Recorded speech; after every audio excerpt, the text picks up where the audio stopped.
Hey guys, welcome to the 12th episode of the Sports Zone Podcast. I'm joined by Austin here. We're getting ready to kick off a very, very exciting episode. You can just hear my voice. I am super stoked about this one. We're going to talk some MLB. Of course, we're going to talk some MLB. We have a lot to talk about. We're going to talk some NHL. And then two of our friends are going to join us for the NBA segment. So make sure you stay tuned for that. And then we do have a little bit of surprise for you for the question of the week. So you do not want to miss this jam-packed episode. And just a heads up, don't forget that we have an article released lately, so make sure you check that out. All right, Aslam, do you have anything to say? No, I'm good, man. So let's get right into it. Troy Tulowitzki to the Blue Jays, obviously a huge trade. What do you think about it, and how did you hear about this? Oh man, I don't know where to start. This last couple of days have been just so bizarre. I mean, let me start with Tulowitzki. Obviously, we have to move on to David Price, but Tulowitzki, it was that it was in the evening of the same day it happened, and I was like thinking about it. And I'm like, Blue Jays are gonna make a move soon. Blue Jays are gonna make a move soon. And then on Twitter, obviously Ken Rosenthal, and John Morosi, they're getting bugged by a lot of fake accounts, right? So I read a tweet about maybe around like 7 o'clock or so. It was a fake Ken Rosenthal account saying that Blue Jays have traded whatever for Alrose Chapman and Joey Votto. So I'm like, oh my God, this happened. I'm like, oh my God. Started retweeting it, and people are like, yo, fake account, bro. I'm like, okay, that's cool. So that evening I was going to sleep. When I go to sleep, I always to listen to the sports talk, Fan 590. I believe it was Ben Ennis. I'm not too sure who was on the radio at that time. But it was 12:36 a.m. and I heard the host of the show. I believe it's Ben Ennis, but whoever it is, I apologize in advance. He said, "Well, we have some news here. The Blue Jays have acquired Troy Tulowitzki." My first immediate thought, I'm like, "Oh, that's cute. He got caught by the fake account." It's like Ken Rosenthal's reporting, blah blah blah blah blah. And I'm like, "Oh wow, this is not true." And then he's like going on and on about it. I'm like, "No ways." So I woke up. I'm like, "Oh my God, this is happening. This is happening." I started freaking out. I know I tried to reach you, but you were probably sleeping at that time. I was going nuts, and then basically I was up till about 3 o'clock trying to figure out, what's the return? Are we giving up Stroman? Are we giving up Hoffman? What's the deal here? So I mean, back to the trade. Tulowitzki obviously coming to the Blue Jays. The first reaction I had actually was not about Tulowitzki, but it was rather about Jeff Hoffman. Going into this deadline, I know it still hasn't finished yet, but I mean, going into this, this last couple of weeks, everyone was saying that, if the Blue Jays are in a position, to contend, they should contend, but they should not mortgage, their future for this team. I mean, for the playoffs this season. And I agreed with it. I thought, no going after Johnny Cueto, no going after someone like David Price. If you're gonna break the bank for prospects, you better get someone with control. And when I found out this trade happened, it wasn't until towards the end that we found out Hoffman was on the table, and that he was moved. So, what makes me think is that, the Blue Jays are obviously, Hoffman, in my opinion, was the most untouchable prospect. In prospect meaning not Marcus Stroman or Aaron Sanchez, because they're no longer prospects, obviously.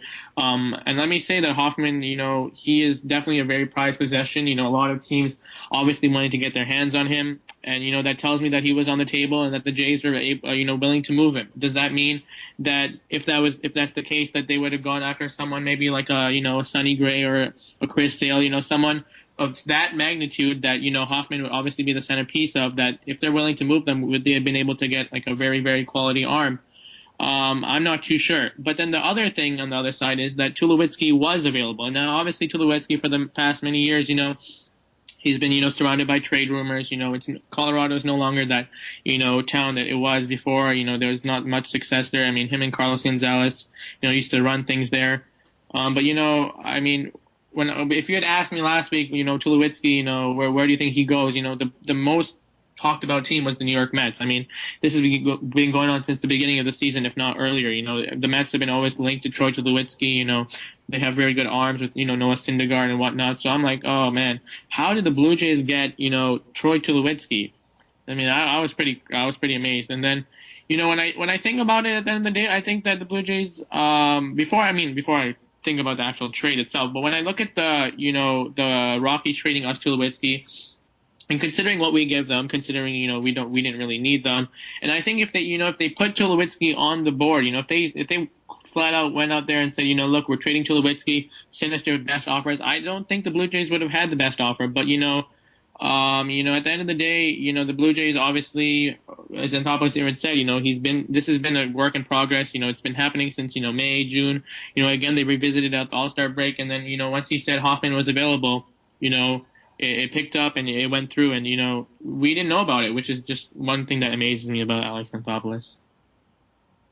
Awesome, man. So, I mean, we talked about, I think we talked about Jeff Humpman a lot on this podcast, actually, about how we shouldn't move him for rental. So it was a bit surprising when he was dealt, and I know that when I woke up in the morning, I also couldn't believe it as well. And obviously, I know Troy Tulowitzki from MLB The Show. So, moving on, do you have anything else to say about the Troy Tulowitzki trade? Maybe your immediate thoughts on how it's going to impact the Blue Jays. I know he had a terrific game yesterday. I watched the home run, and then later in the game, he got two doubles, I believe. He went 3 for 5. So an impressive debut for him. What do you think overall?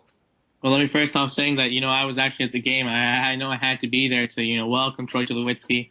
It was a wonderful crowd. I love the reception he got. Shout out to my friends for coming with me. Shout out to Faye. Shout out to Avi. Shout out to Noah. We had a good time there. When I think about it, this is definitely not your typical July trade. This wasn't even at the deadline to say, this is definitely, like I said, a work in progress. It didn't just come out of the hat like that. But the biggest thing that everyone is saying, when you tell them that talk about the Troy Tulowitzki trade, the first thing that everyone says, well, it's not pitching. So at the end of the day, they're absolutely right. The Blue Jays have always been the strongest, and they are the strongest offensive team in baseball. They continue to produce runs and score runs and hit home runs at an alarming rate, not even close to anyone in baseball. So what does this move really mean? Does it mean that because the Blue Jays are increasing their offense, getting rid of Jose Reyes, which I will talk about Jose Reyes a little bit later, but does it mean that getting rid of, getting a better offense, does that mean you don't need as good pitching? Maybe not a frontline center. You have Troy Tulowitzki, who I must say he's better improved defensively than Jose Reyes. He's gonna save some runs. I'm sure you saw Jose Reyes. He wasn't having his greatest days there at shortstop. He cost the Jays a couple of games here and there. The pitching is definitely going to be better when you have a better defense around you. Does that mean you don't address the pitching? Absolutely not. It doesn't mean anything. You still have to get pitching, which obviously, 4 hours ago they did, which we'll talk about shortly. But, I think even Anthopoulos said this, and I totally agree. This is not just a move for this season. You have a lot of control over Troy Tulowitzki, for another 5 years. People are saying, it's very costly, which is absolutely true. He's on a big deal, but so is Jose Reyes. I think the cost factor is going to kick in around 2018. The Blue Jays are going to lose approximately $50 million off the books next season. So, you look at this lineup. You look at the MLB. It's becoming scarce to see runs scored. It's like a lost art. Not many teams are scoring runs, and now you have one of these teams that are such a good lineup. It's absolutely amazing that they're scoring like this.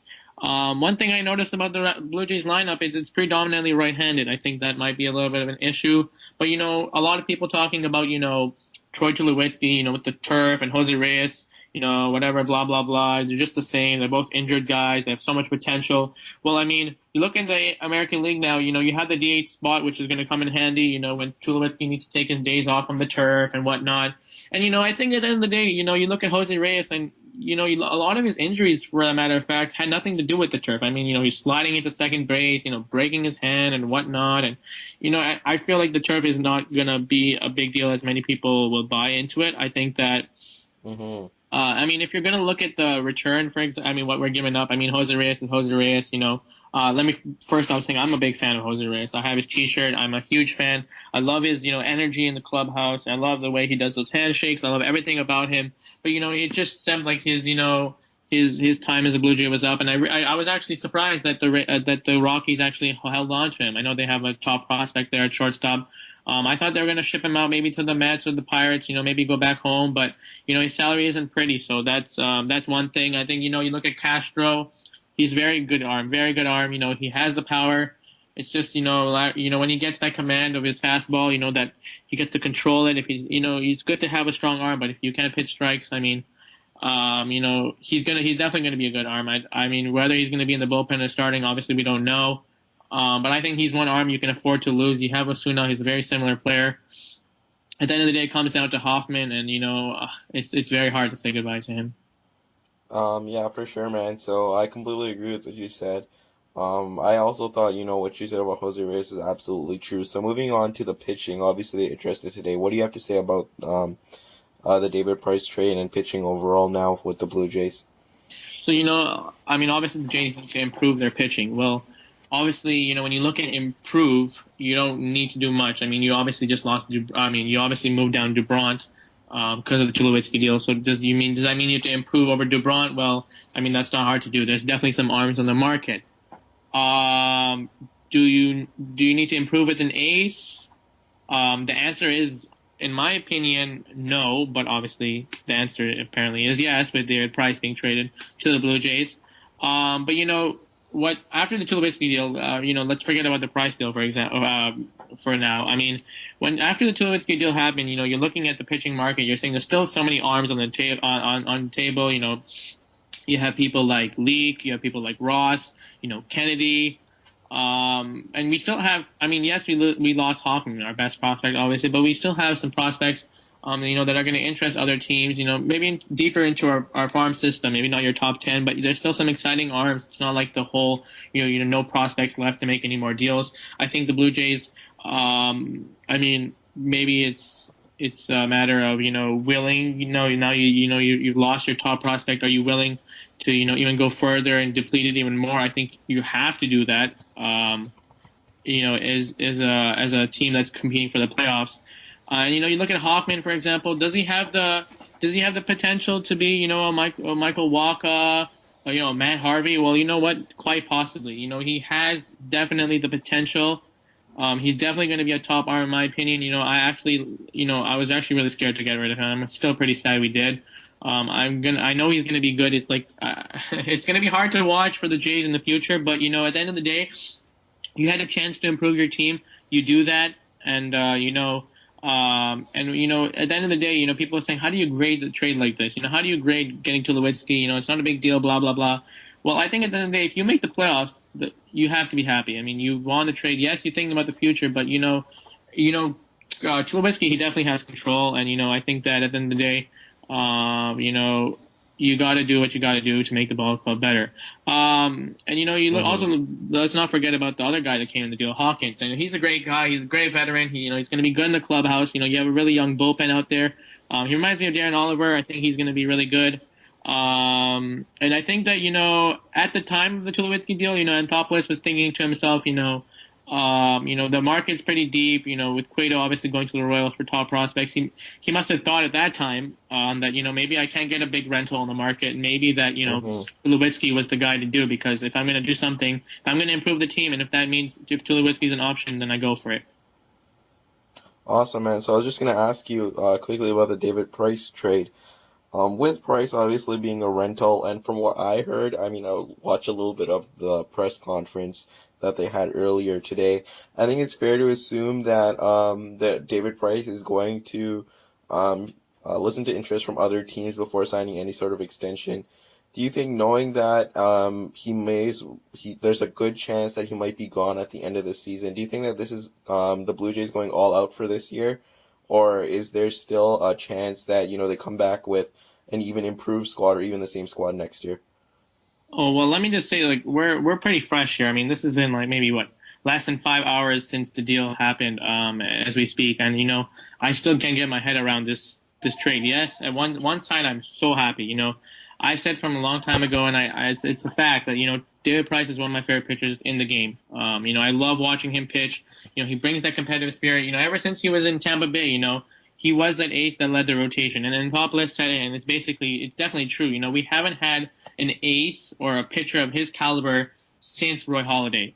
That being said, if this deal did not happen and he did make the playoffs somehow, you go up against other teams. You see Dallas Keuchel, you see other strong arms that you're going to be facing in the playoffs, and you go with a rotation with Burley, Dickey, Hutchinson. You don't have that ace. You need an ace to compete and go deep in the playoffs, is what I'm thinking that Anthopoulos is thinking here. I mean, when you really look at it, I mean, yes, he's a rental.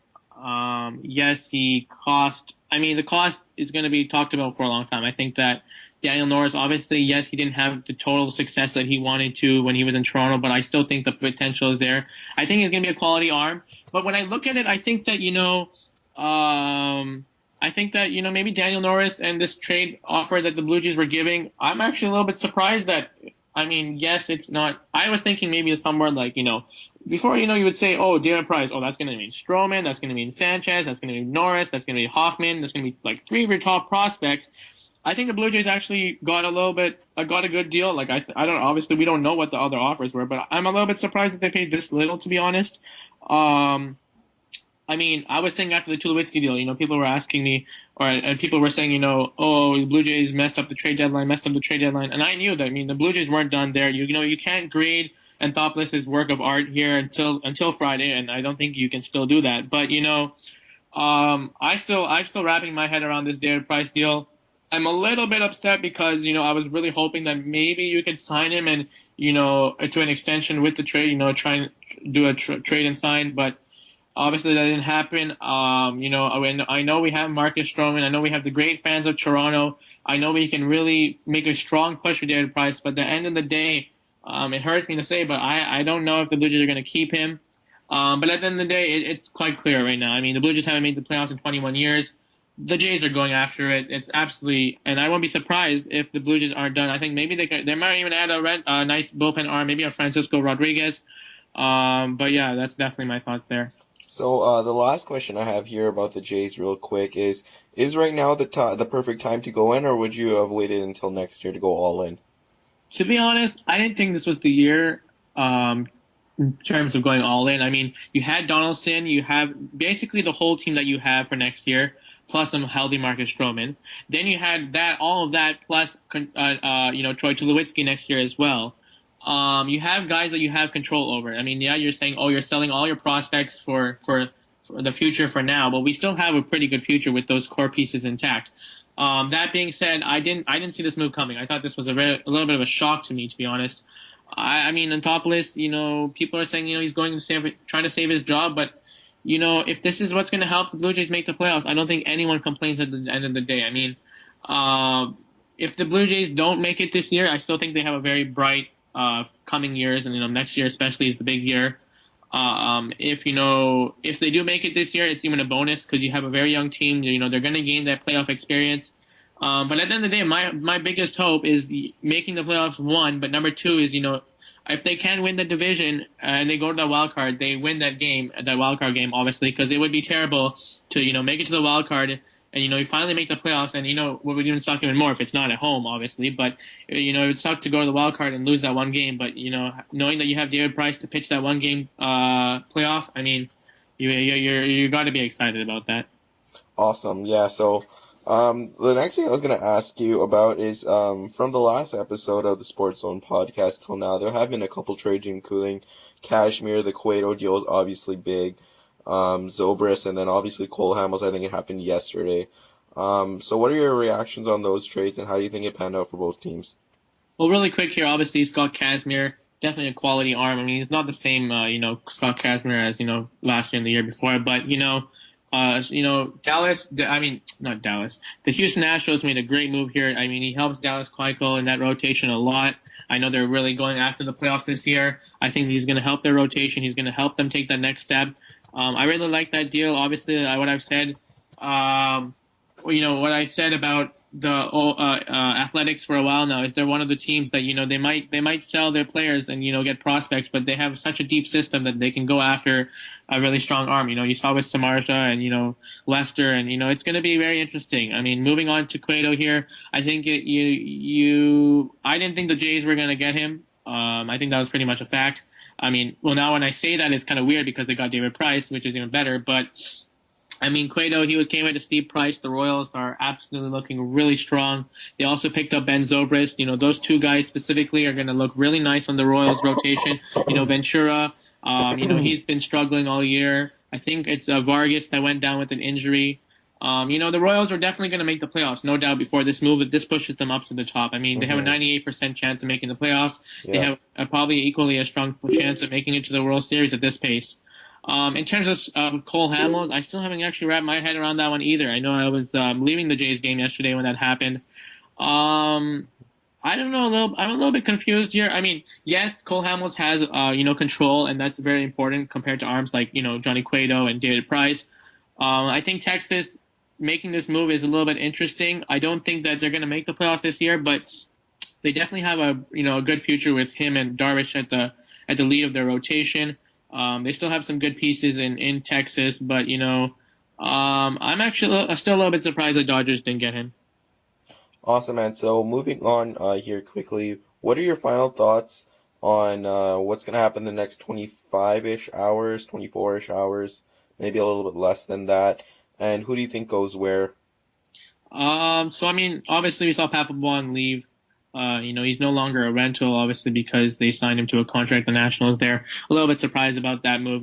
They have a very strong bullpen. They have a bona fide closer, in Rosenthal, and I think that Papelbon clearly said, I want to be a closer wherever I go. But if that means winning is winning, I mean, I think Papelbon, it would have been a terrific acquisition for the Blue Jays. To be honest, I really think that he's a solid arm. Obviously, came at a price. I mean, someone like Tyler Clippard has also gone now off the market. He would have been very nice. He didn't cost the Mets much of an acquisition. Um, who goes where? I mean, there's still some really, good names on the market. You look at Craig Kimbrel. Blue Jays have been linked to him. The Yankees have been linked to him. His salary is quite a bit. Obviously the Padres have a lot of arms there. Ross, Cashner. I mean, they also have Justin Upton. I think Upton is he's going to be moved. I don't know where exactly. I think maybe someone like the Orioles are going to grab him. I know the Blue Jays have been kicking tires around with fears in Milwaukee. I'm not sure if they still go after him.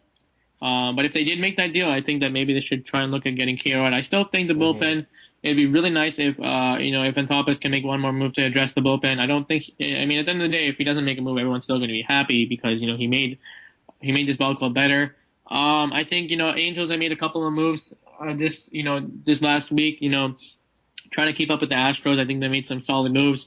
Dodgers, I don't think they're done yet. I think they're going to make some. Obviously, they had the deal with Michael Morris and what's his name? Oh my God, he's slipping out of my.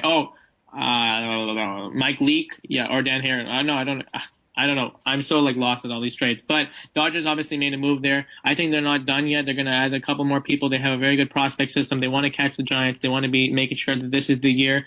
The Yankees. I mean, you look at the Yankees. I think the Blue Jays have about 13 games or so with them left. Which actually could be a very big games. The Jays are about 6, 7 games back, 2.5 games back with the wild card as we speak.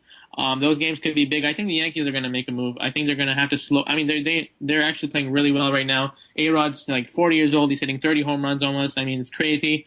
They don't have a bona fide starter right now. I mean, Tanaka, yes, but he's always you don't know about injuries anymore. But I know Pineda went down with an injury today. I think they're going to go after someone.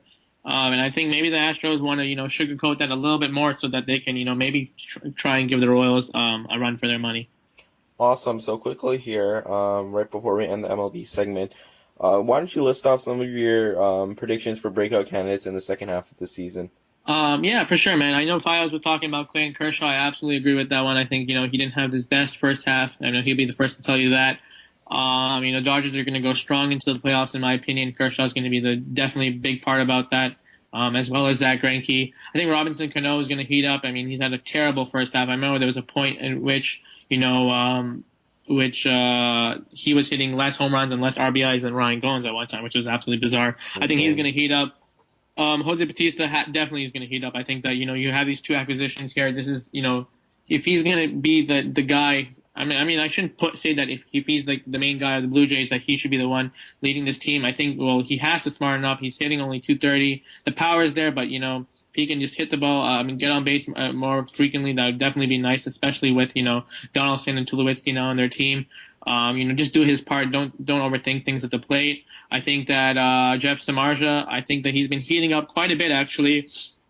Obviously the White Sox aren't in playoff contention. If they do trade him or not, we don't know, but he could definitely, I think he's going to heat up a little bit. He hasn't had a good first half. I know Yadier Molina's heating up. I mean, he had a little bit of a rough patch there. I think he's still continuing to make himself one of the best catchers, as well as Sal Perez and Buster Posey. I think, believe it or not, Carlos Correa, I know I've talked about him before, and he's been absolutely stellar, a very exciting rookie to watch in Houston. They're making a playoff push. I think he's going to continue to be very good. And then lastly, I think, Alex Rodriguez, I said it earlier. I mean, this guy's 40 years old and he's hitting almost, 26 home runs or something. He has to cool down. I mean, there's no question about that. Awesome. So quickly here before we go, this is the last part of the MLB segment. Kansas City, do you see them as the champions if you had to predict a winner right now? Well, I think that they're going to make the playoffs. I think we can both agree on that. Hmm.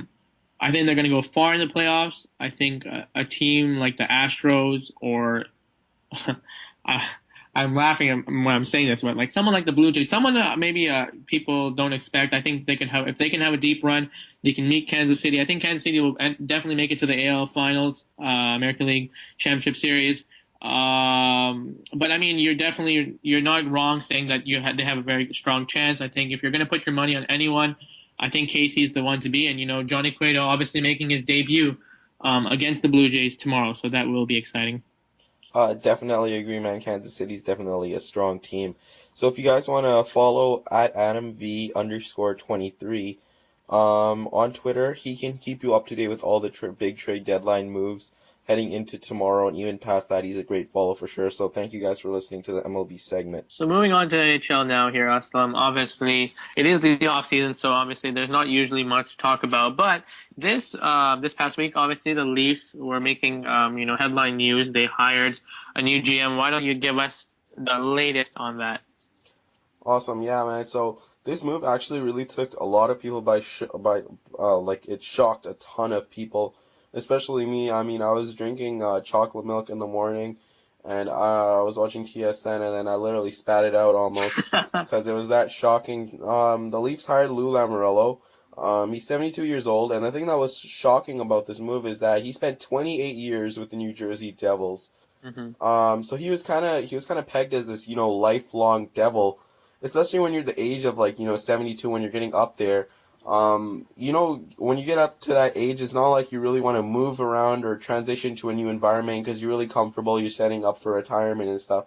And especially for someone like him to come to the Toronto Maple Leafs, who are obviously in the middle of a rebuild, or not even at the middle, they're obviously at the very, very beginning of a rebuild.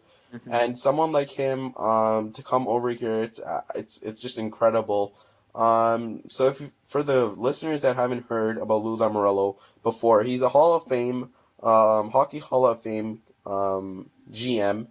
He was inducted a couple years ago, so he definitely has a legacy as one of the greatest GMs in hockey or in NHL history, that's for sure. Spending 28 years with the Devils, he won 3 Stanley Cups, and I think he's most remembered for the years with Scott Niedermayer, and Scott Stevens and Martin Brodeur and that crew. He obviously drafted Brendan Shanahan some 20, 25 years ago, so I guess that's Yeah. where the connection comes in.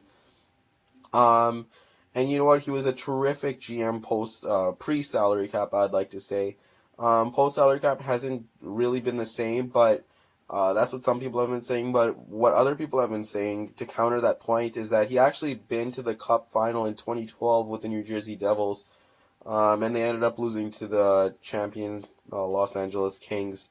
So the reason why his team ended up struggling in from 2012 to 2015, obviously the Devils picked sixth this past entry draft and drafted Pavel Zacha out of the Sarnia Sting, is because they lost one of their key forwards in Zach Parise to the Minnesota Wild, and the reason why is it's rumored that management didn't want to pay him, that massive 7 years, $49 million, probably even more that the Wild gave to Zach Parise in unrestricted free agency. And the Yeah. second thing is obviously it was a huge thing in the hockey world. It wasn't. It was a huge CBA issue. Was Ilya Kovalchuk, who Hmm. signed firstly he saw signed I believe a $1,702.5 million deal. Not so sure on the dollar amount, but I know it was 17 years. It should be around $102.5 million, and that was the longest contract ever handed out in the NHL, I believe so. Yeah. Both in salary, both in dollar amount and in years. Obviously, 17 years with him being, I believe Kovalchuk was around 28, 29, 30 when he signed that deal. So there was no way he would end up seeing out that deal. And there were some questions raised, so the NHL actually fined the Devils for um, breaking the CBA, I believe that's what they said. So they ended up signing a CBA compliant contract, which was 15 years. Going off the top of my head, it was like 15 years, $100 million. So just 2 years less. And then I believe 2 years in or a year into that new deal, he actually bolted the NHL, terminated his contract, and moved to the KHL. announced his retirement suddenly one day, and it was absolutely shocking to everyone in the hockey world because he was still a world-class star. And there was always concern, I believe, with the Kovalchuk heading back to the KHL and the Russian league. But no one would really, consider it after he signed that massive 15-year deal with the Devils. So that really put them, in a wrong position because they weren't expecting it. Turned the organization around, especially when you lose someone of his caliber. Excuse me. So, that's where the Devils have been so far in the last couple of years. Some people criticize Lou Lamoriello for his drafting, but he did draft, Adam Larson, Adam Henrique, who are both terrific players. He is known as one of the best executives of all time in the NHL, as I said before, and in all pro sports. He's a terrific mentor to the people that he worked with, and some of the things that people say about him, that he was troubling to some people in the Devils organization is that he had some really weird rules, like you couldn't use social media, you couldn't grow facial hair, stuff like that. But I think it's going to change in Toronto just because he isn't that guy anymore, where he's that icon kind of figure where he has no one to report to. Brendan Shanahan is still the boss of the organization, as they said in the press conference, so he will report to Brendan Shanahan. And one of the things that I really found interesting, especially since, the Leafs obviously trying to go for that experience in the front office with Lamoriello, 28 years with the Devils, is that they're going to try and mentor assistant GM Kyle Dubas, who's only 28 years old right now, to become that full-time GM once Lamoriello moves on. And Lamoriello said in his press conference that, you know what, if Kyle Dubas doesn't take this job from me eventually, it's going to be his fault because it's there for the taking for him. So Yeah, he's obviously a very smart hockey mind, Kyle Dubas, but he just needs that experience in making trades and the day-to-day operations of a general manager. So I think it's a good hire by the Toronto Maple Leafs. Sorry, I have a bit of a cough. Um, they went out and they got the most experienced guy, which is who they wanted to get, especially because that front office was lacking a lot of experience. So there is generally a tendency for concern for getting fleeced on trades and stuff like that. So getting Lamoriello is obviously the best GM available for filling that void of experience, and I'm excited to see how he fits in with the new management. for sure. So a quick question here for you. Obviously, with the recent Babcock hiring, it seems like the Leafs are, investing a lot of money, into their front office. You may know better, but I'm assuming that they spent the most in the NHL. But that being said, obviously you have two powerful icons here, two powerful people here in Lamoriello, and Babcock. And my question for you is here, Hmm. do you see I might be a possibility, I'm not sure, but do you see a chance where, one guy's interests or, what he thinks is best for the organization might conflict with other? I know one is a head coach and one's a GM, but I mean, do I think Babcock, obviously, maybe he's used to being, the powerful, figure in the organization, he's been, everyone looks up to him and, he's obviously the center of attention there. But when you got a guy, Hmm. maybe I guess he's being shadowed by someone like Lamoriello. He's also very powerful. He's used to having people look up to him. Oh, Do you see a little absolutely. bit of interesting clash here, a potential conflict, or do you think it's going to be smooth sailing? So that's a terrific question, Adam, to start off with. So Mike Babcock obviously sees himself as one of the best coaches, if not the best coach, probably the best coach in the NHL. A lot of his peers think the same with Mike Babcock just because of his resume. I mean, he's won, what, 2 or 3 gold medals with Team Canada. He's won a Stanley Cup championship. He is renowned as one of the best head coaches just because he is able to work with, terrible rosters in general or, below average rosters and get the best out of players that, shouldn't be performing the way that they are, and he puts them in positions to succeed. And Lamoriello, obviously, he had a lot of experience as well, so it is a kind of an ego clash, but I think that it will work out just because Lamoriello said in his press conference that, Mike Babcock and him are almost the same. They have the same mindset where they want good people in the Leafs organization, that's for sure. And by good people, I think that they mean, eating right, living right, being healthy. That's something that the management group has definitely tried to stress Hmm. in Toronto since this massive turnover at the end of the season. One of the other things that they said that they have in common is that they want people on the Leafs that are proud and really want to wear that maple leaf on the front of their jersey. For So sure. those are just two things that examples I could find that prove that those two guys really want to make it work. They said that they want to make it work. They said that, their mentality is very similar, so it's going to be interesting to see what happens in the upcoming months. For sure. I think that, Babcock obviously, probably I shouldn't even say probably. He is the best guy you could have possibly got. Same with Lamoriello. I think that there's no doubt about that. You got two premier management, members now in your management front office. So I think that it should and hopefully will lead to lots of success in the future. So moving on from management to some player stuff here, obviously, Leafs prospects are obviously on the spotlight with the, season coming up soon. And what is the latest news on Jeremy Bracco? Obviously, there's some news coming out of, with this offseason. What are you hearing about him? Well, I know off the top of my head that the Kitchener Rangers actually had the OHL rights to Jeremy Bracco. So if he ended up going to the OHL, he would be playing for the Kitchener Rangers this upcoming season.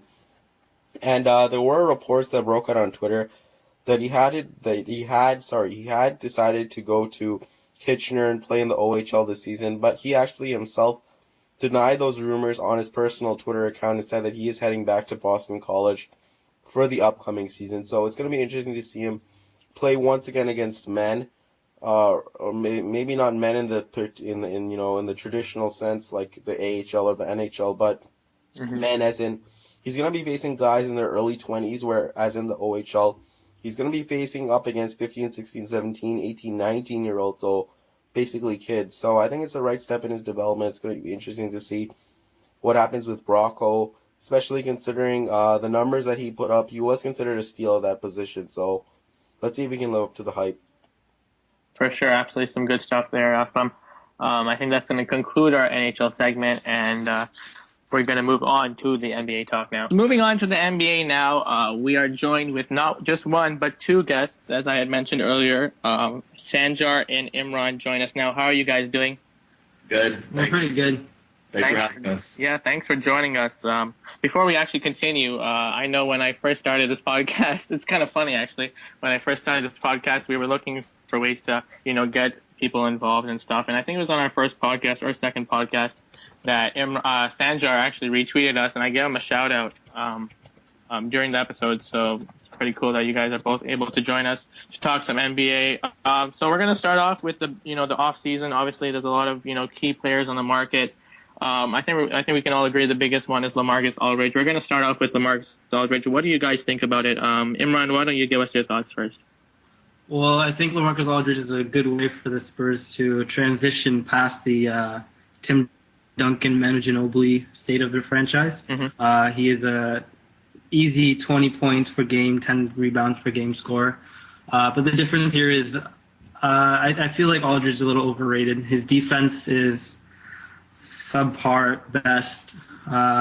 He's a very efficient shooter from the mid range, but and you don't really see him go inside too much. So I'd like to see some more of that in San Antonio's system. For sure, man. Awesome. Sanjar? Yeah, I agree 100% with what Imran said. Yeah, he basically covered all the points, but I'd also like to add that the addition of David West as well would help a lot. For sure. It's actually under the radar move. I think that it's a key acquisition for sure. Yeah. So moving on here, obviously Kevin Love. Some people, I guess, were pretty sure that he was going to re-sign with the Cavs. Others were saying, maybe, the Rockets or the Lakers were going to grab him. He returns. I mean, obviously, I know Aslam and I have talked about this. There's not many, big name, big men on the market. I know Aldridge was one of them. Love was obviously the other. And then DeAndre, but he also went back, which we'll talk about later. But what do you think about the Cavs getting Love back? Imran, we start with you again. I think it was a no-brainer for Kevin Love to come back to Cleveland. It's clearly his best opportunity to win.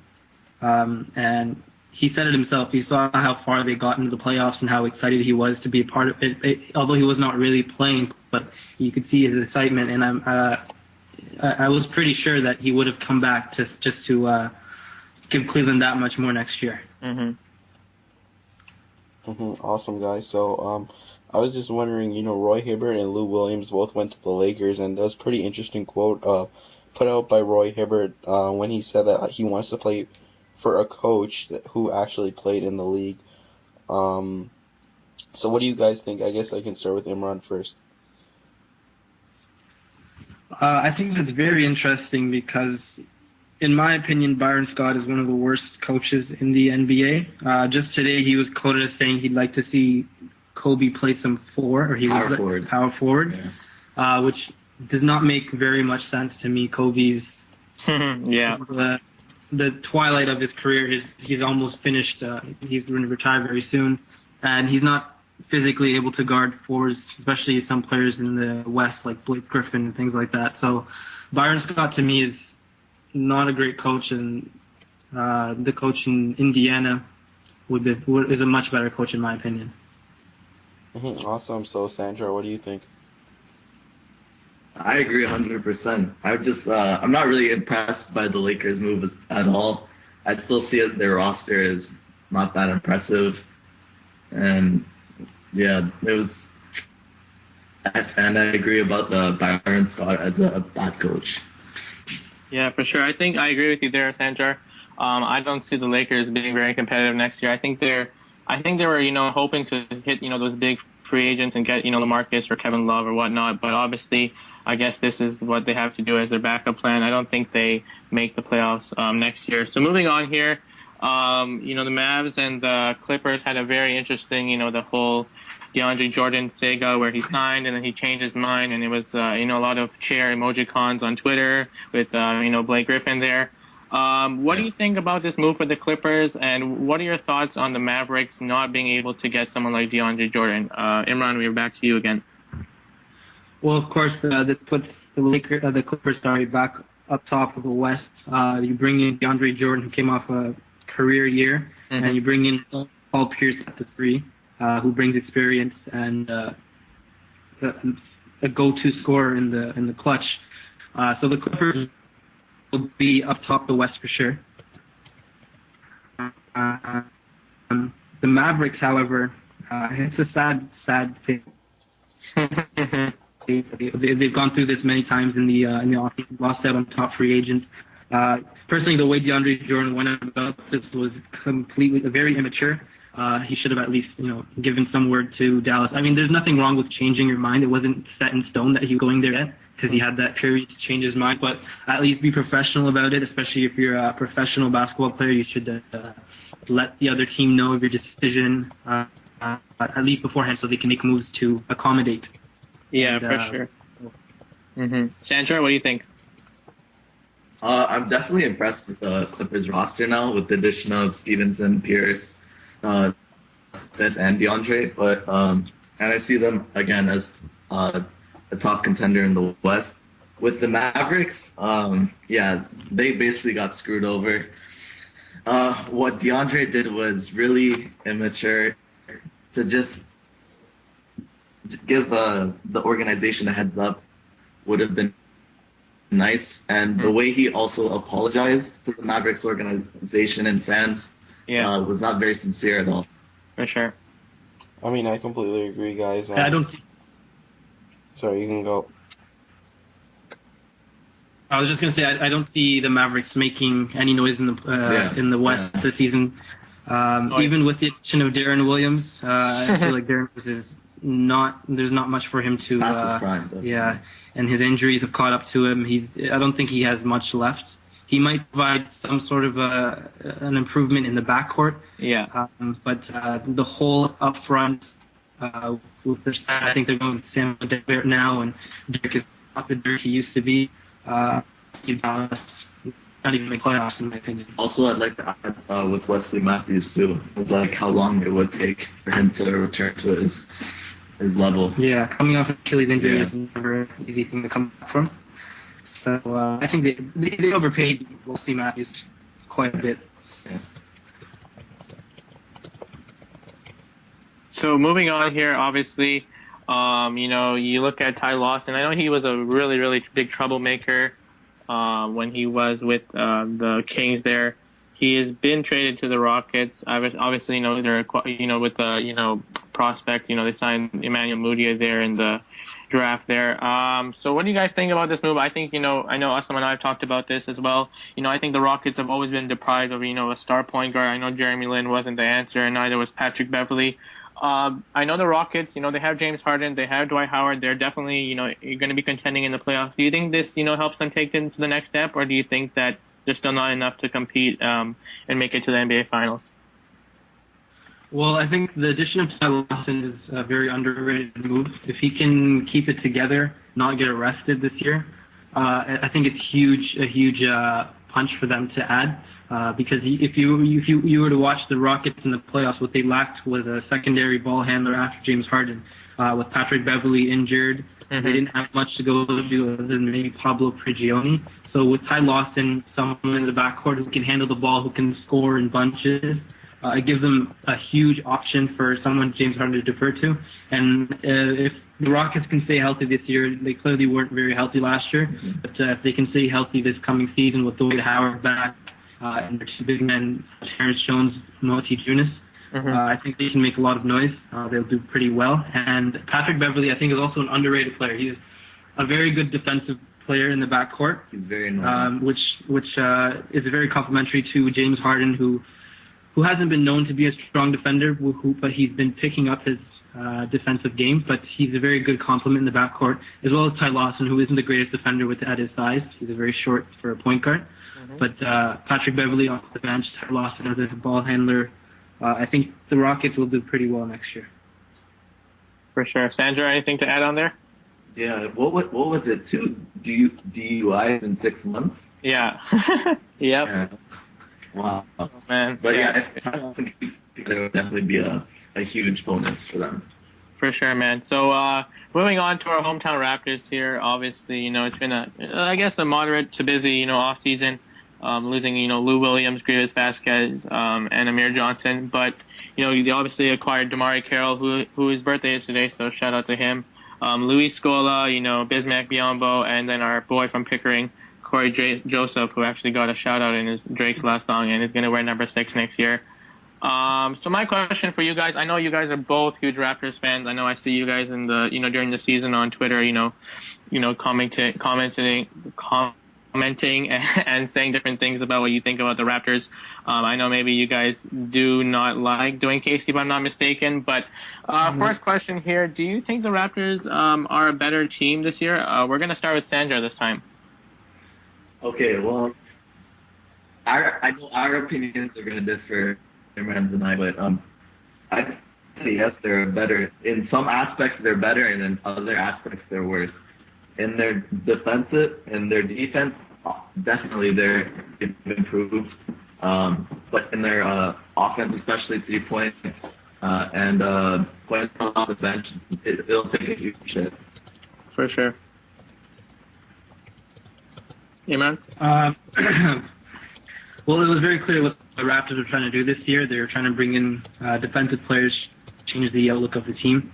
Last year, the Raptors, they score very easily, but their defense was not very good. You had Terrence Ross playing the 3. He's not natural 3. He's too small to play the 3. Amir Johnson was kind of on his last legs. He couldn't keep himself in the game very long. So it was very clear what they're trying to do here, bringing Damari Carroll, who's known for his defensive game. Corey Joseph is a good defender on the perimeter. Biyombo, and even Scola, he's aging, but he's still an improvement. So defensively, like Sanjay said, they've improved. Offensively, the bench, at least with the loss of Lou Williams and Grievous Vasquez, they won't be as great of a scoring team.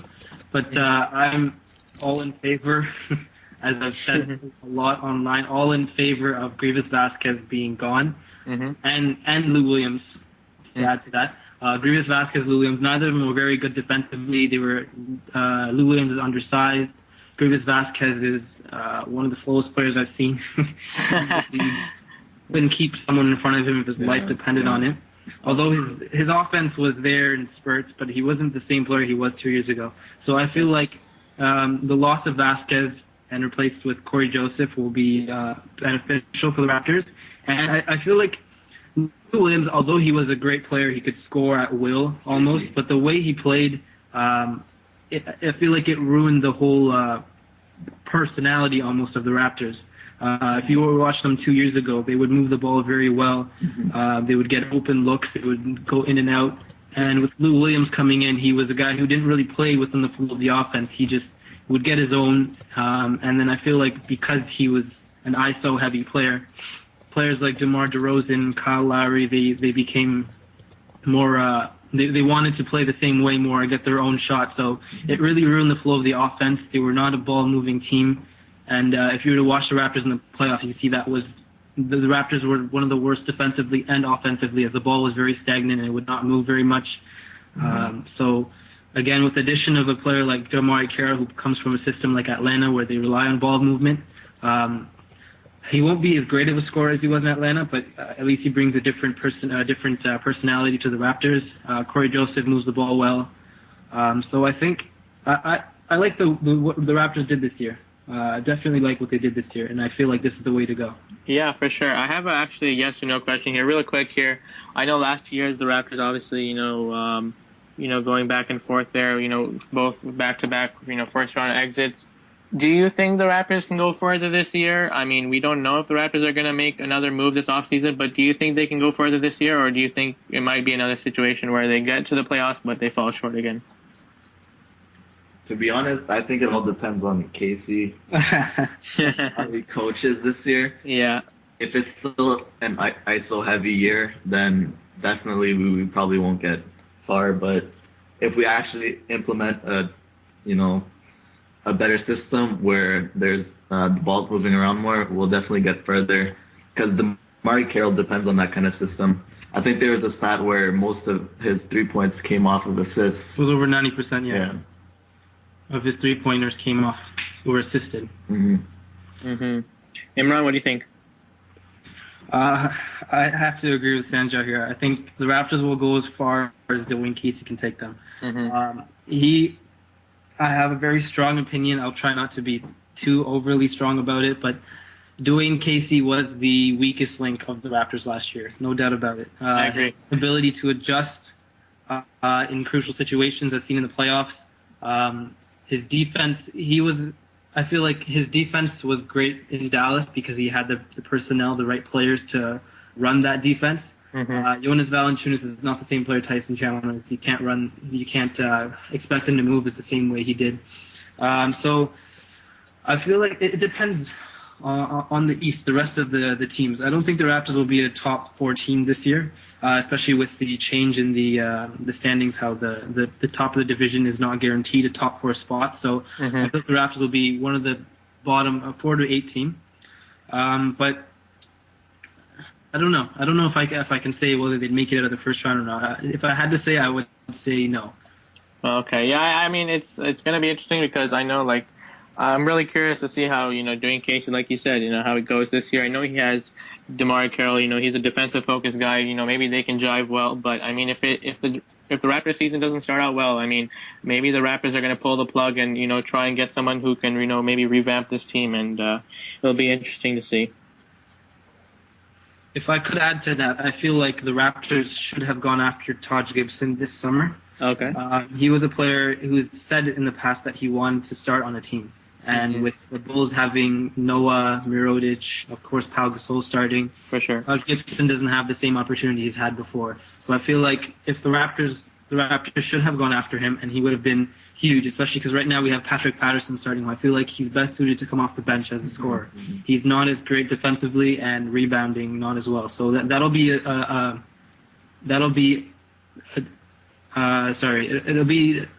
low point for the Raptors. They won't be a great rebounding team. Jonas Valanciunas is not known to be the greatest of rebounders, although he's improving, and Patrick Patterson is also not the greatest. So Taj Gibson would have been a huge punch. I hope whatever's left of the offseason, Masai tries to go after him, but we'll see what happens. Awesome. So I just wanted to ask you about, there have been some reports that DeMar DeRozan's actually working on his 3-point shot a little bit. So what do you think about him adding that element to his game, and how do you think it'll impact the Raptors going forward? I think it's been said since he's come into the league, the 3-point shot is what DeMar DeRozan needs to really take it to the next level. For sure. You see that he's an elite at going to the rim and drawing fouls. That's where he should be getting most of his points from. But in recent years, you've seen that he's fallen in love with his mid-range shot, and he's not exactly the most efficient at it. So if he were to add a 3-point shot, I think it would vastly improve his game. defensive players would have to guard him very differently, knowing that he can hit that shot. And he's been working on it for years now. He's improved a bit, but a three-point shot, if he were to add that to his game, he would definitely take his game to another level. For sure. Sandra? Yeah, I agree 100%. DeMar's been saying this for a while, that he would improve his three-point shot. Well, we haven't seen much improvement, but, you know, it would be a definite plus if he would develop that and would space the floor better. For sure. Another quick question here, a yes or no thing. Maybe not the right time to pull it out here, but one thing I know Asim and I have talked about, just a yes or no thing here, is that, you know, the Raptors, you know, maybe it might be a situation where they have to or may consider trading either, you know, DeMar or Lowry. Just a yes or no here, would you consider doing that? If it's a superstar caliber player, then yes. I'd say yes. I say yes too. Awesome. So I just wanted to ask you guys, who are your favorite teams going into next season? Who do you think is going to surprise? Who do you think is going to bust in terms of expectations? My favorite, I'd have to say Cleveland for sure, just to see how far they went without two All-Stars on their team. And now with the addition of Kevin Love back and Kyrie Irving at full health, I feel like they're definitely the favorites to win. And you never count out the Spurs. The Spurs had a big offseason too. Absolutely. But an underdog or someone who isn't expected, I think I'd say the Rockets or the Clippers. They made some underrated offseason moves, but they've really improved their teams. So I'd have to go with those two. And Sanjar? My favorite would definitely be the Spurs. Once I heard the LaMarcus Aldridge news, I definitely got hyped up. But for the surprise, I would say also the Clippers, as they made a lot of nice moves. But yeah. For sure, man. If I had to pull one name out there, if you don't mind me saying something here, I'm going to actually say a surprise could be the Boston Celtics. I know they obviously had that really late playoff run after trading, you know, Rondo and Green, and there's some good players there with Isaiah Thomas, you know, Sullinger, Olynyk, and you know they have many draft picks. So if they feel that they can make a move, who knows? They can, you know, package some of those picks together. So moving on here, I know, you know, going into this off season, I know we talked about this on our earlier podcast. The Knicks and the Lakers, obviously the two big, free agent markets, you know, the big market teams, who many people thought would land some of the biggest superstars. You know, they haven't been very successful in doing that. That being said, both are in both teams are in a similar situation, you know, with, you know, Carmelo and Kobe both headlining their teams and, you know, some young players around them. Who do you think has a better chance of making the playoffs? Sandra, we'll start with you. I would say Knicks, definitely, because of how competitive the West is for the Lakers. I think the Knicks made some decent moves with the addition of Lopez, Derek Williams, and Aflalo. But with the East being much weaker than the West, I'd see the Knicks going much further. I'd have to agree myself. The Knicks, again, just because the East is so much weaker than the West is, the Knicks have a better chance than the Lakers, although it's not much, but they are a better team than the Lakers. With Kobe, of course, he's not the same Kobe as we are used to seeing. And now Carmelo Anthony is in the prime of his career. And again, like Sandra said, Robin Lopez, Aflalo, they're two good players. They're decent additions that they've made this year, although it's nothing to really push them that high. And the Lakers, not a fan of their moves, to be honest. Roy Hibbert is, I feel like, one of the most overrated players in a very long time. He really fell off the map the last couple of years. And the way they play, I don't see Lou Williams being too much of an addition or too much of a benefit to their team. There's not enough basketball to go around for all of them, especially if they bring back Nick Young as well. Oh, man. So I think Kobe, having Lou Williams, having Nick Young. And I remember I read a quote. Lou Williams was asked, who would between him and Nick Young, who would shoot the ball. I think it was between the two of them, and he says whoever has the ball. So they're clearly, both of them are just looking, that's how they've always been, just to look for their own and score. I don't see the Lakers doing very well. For sure. So, yeah, definitely go with the Knicks. For sure, I definitely agree there. And speaking about the Lakers, some funny thing I heard, I'm pretty sure you guys probably heard this too. I know they asked them, have you guys heard from Kobe? I think it was Hibbert, Lou, and I'm not sure who the third guy was, but they were at the podium. And they asked them, did you hear from Kobe? And they're all like drop dead silent, like no one wanted to say anything. It was really funny. Yeah, it's crazy. And also, now moving on, obviously we talked about some of the, teams now. We're going to talk some prospects here. I know we talked about the Knicks not too long ago. I know they added, obviously, Porzingis. He's definitely has some really good talent there. I'm not sure how much he's going to benefit the team this year if he does play for them. But obviously the Raptors, were pretty active on draft day, when they traded Grievous, and then they went on to draft Wright and Powell. What are your guys' thoughts on the draft, maybe in general or maybe on the Raptors specifically? And what do you think about Powell? I mean, I know people are saying he could be a late round steal.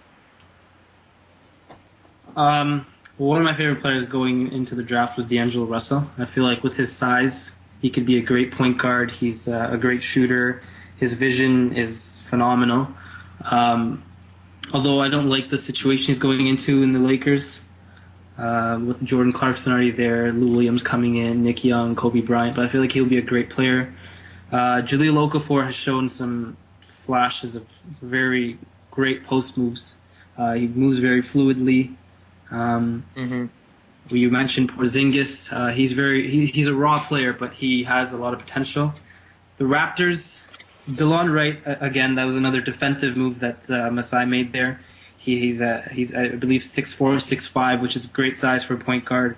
He has great defensive instincts. He can move the ball well. And Norman Powell, he's been a surprise. I thought he would just instantly send him to the Raptors 905, the new D-League team. But he's shown some real nice flashes in the Summer League. Although Summer League is Summer League, but he's shown that he can ball.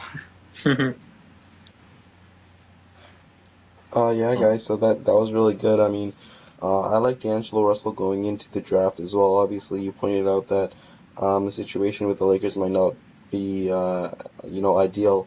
And we saw that through the D-League where he struggled with his shot and he had a lot of turnovers.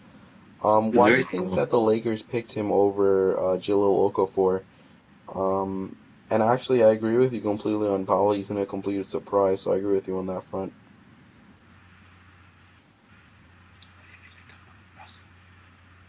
Oh, I think I've heard that they took D'Angelo Russell just so Kobe could mentor him to pass on the torch to the next generation. Yeah. But I feel like they could have been a lot better if they chose Jahlil Okafor because they really needed a center there. But I agree. Well, they already had Jordan Clarkson, who was he had a pretty nice rookie year. Obviously plays point guard as well. D'Angelo Russell, though, I feel like he has potential to be a great player out of this draft class. Again, with his size, the way that the NBA is going, the league's going now, you like to have size at the one, and he's a great shooter. Again, I guess maybe the Lakers are still watching reruns of Steph Curry in the finals, seeing shooting and ball movement and the way the league is going. So I feel like that's the reason they took Russell. And I don't know, but with Clarkson in the backcourt, it's a questionable move, but we'll see how it pans out for them. For sure. Awesome, guys. So I just wanted to touch on the Shaq. The thing that Shaq posted actually on Instagram about a week ago.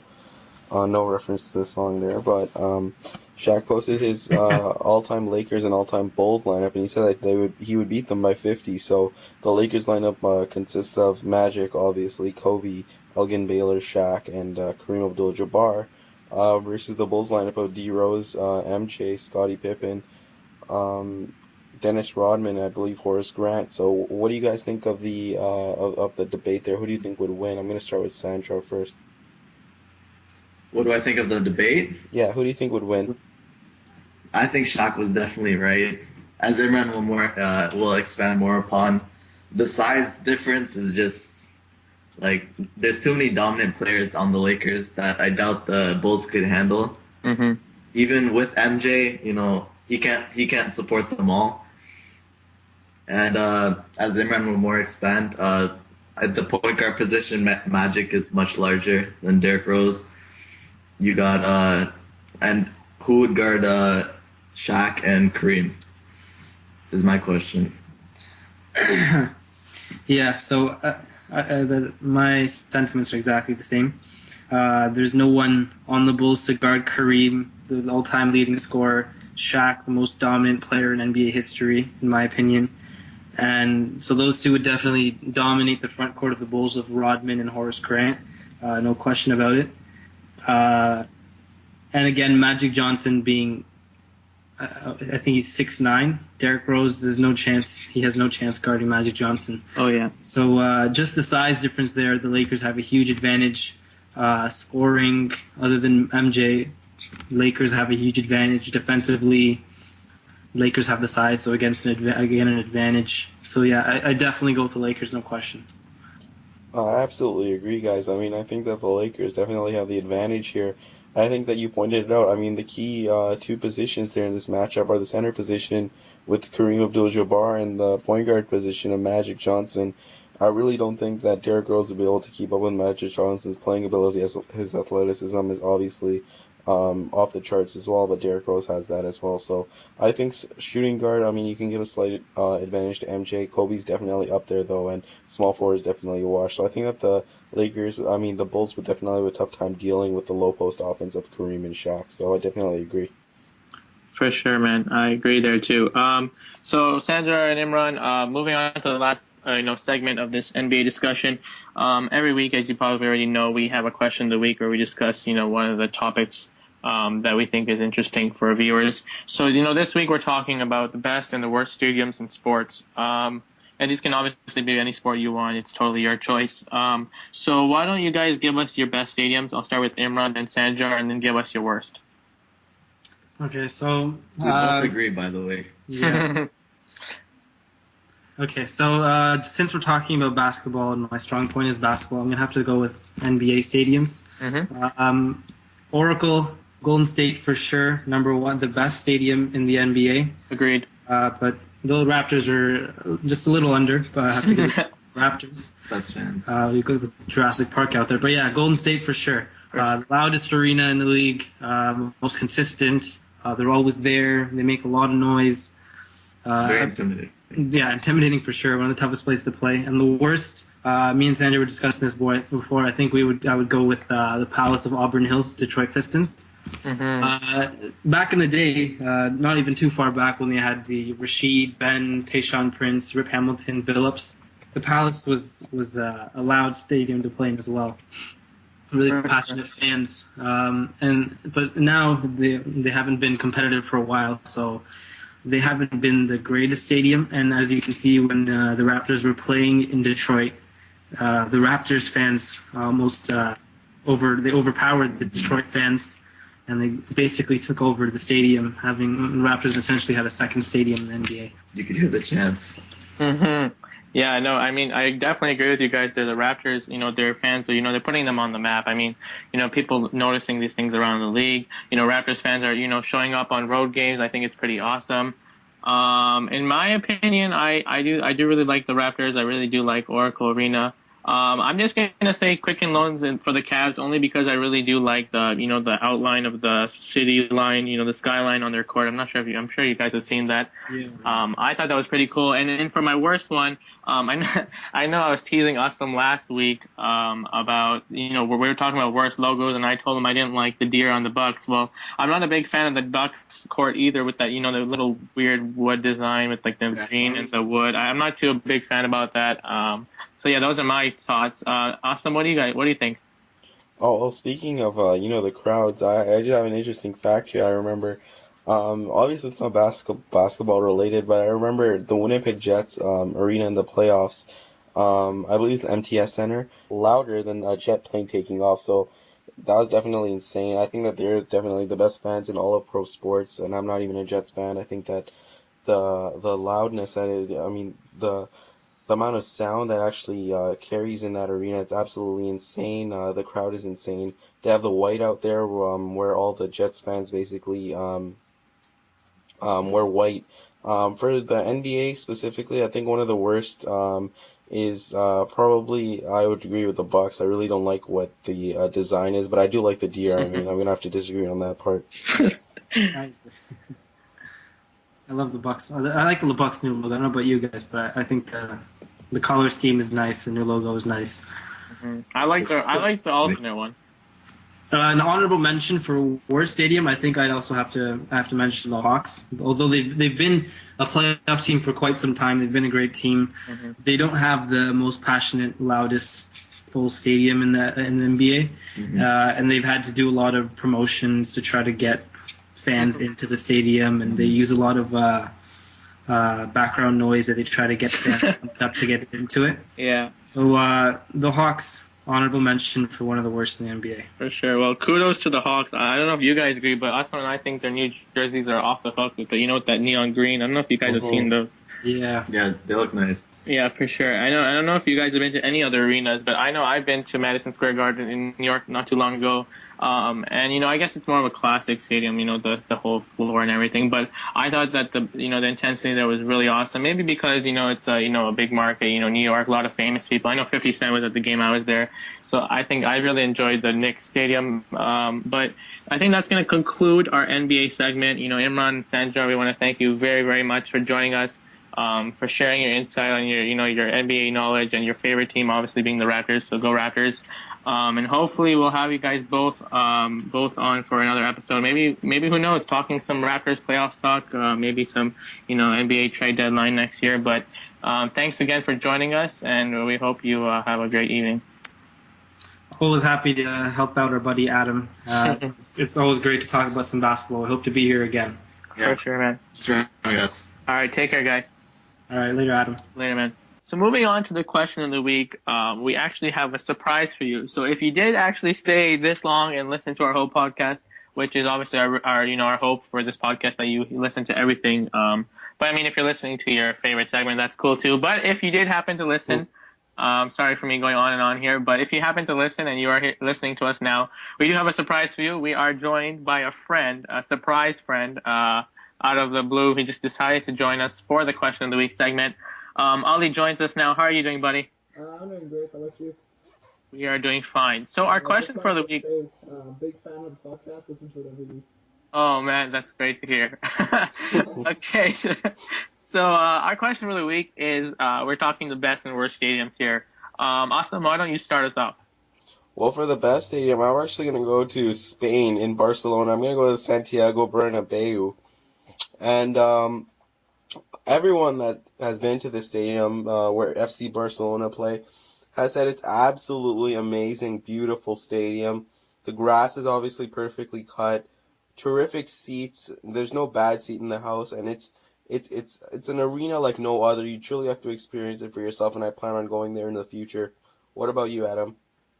Well, if I had to go with the best stadium, I'm gonna say that the Dallas Cowboys have the best stadium. Obviously, they're in the NFL.